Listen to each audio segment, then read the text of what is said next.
Good day, people of YouTube, how's it going? It's that time again, where I'm gonna read you a short story. I meant to read this one for a very long time now, basically ever since I made that other video where I'm playing XCOM and I'm reading some poetry. And many of you were kind of enjoyed that and you wanted more. I kind of somehow didn't really get back to it, but I did enjoy doing that as well. So here's another one. This is by Charles Bukowski again. It's a short story called Beer at the Corner Bar.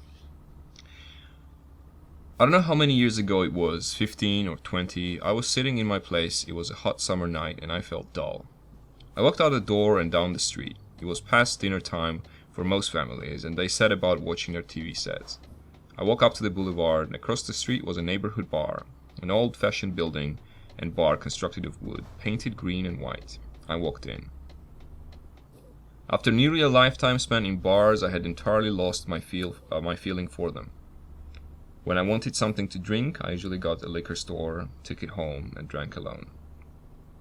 I walked in and found a stool away from the crowd. I wasn't ill at ease, I simply felt out of place. But if I wanted to go out, there was nowhere else for me to go.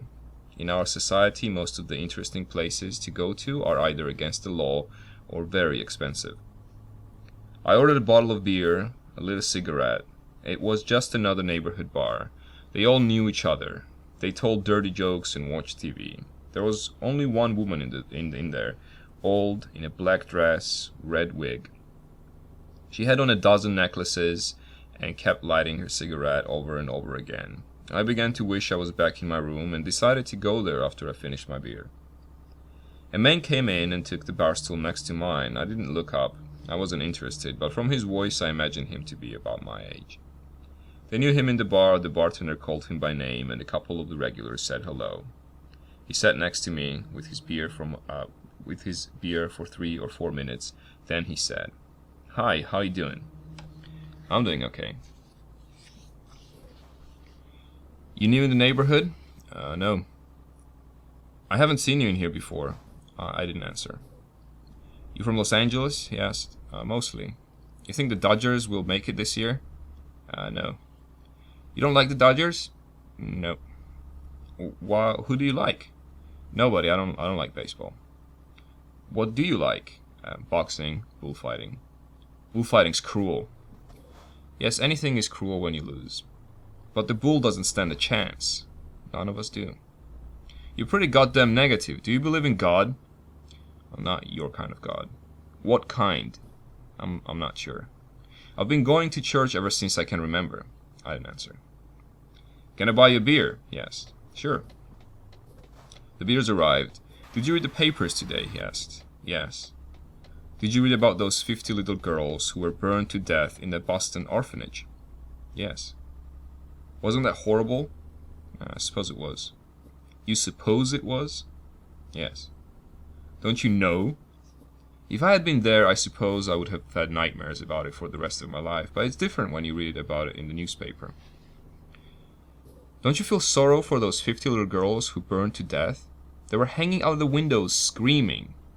"I suppose it was horrible, but you see it was just a newspaper headline, a newspaper story. I really didn't think much about it. I turned the page." "You mean you didn't feel anything?" "Not really."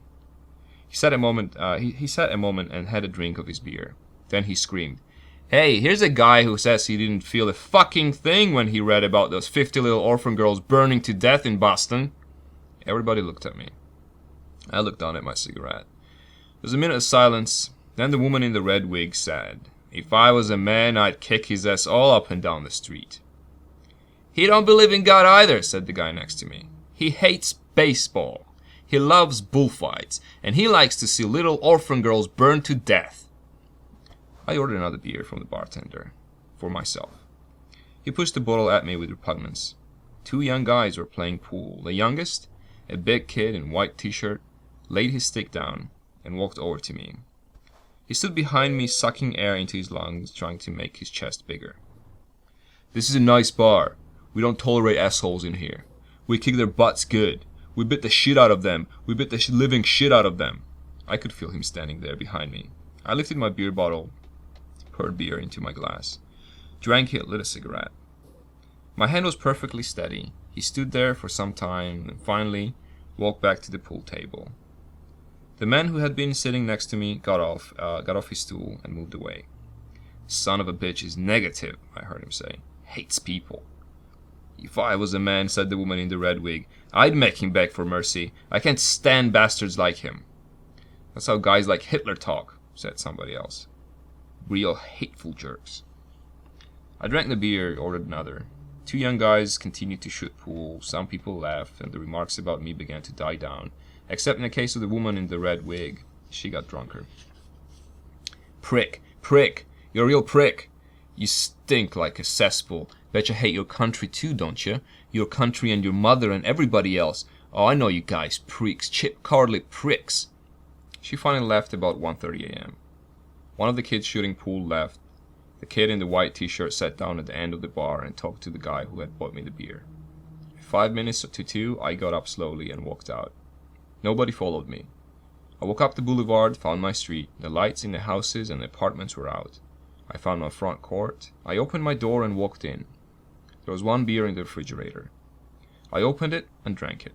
Then I undressed, went to the bathroom, pissed, brushed my teeth, turned out the light, walked to the bed, went to bed, and slept.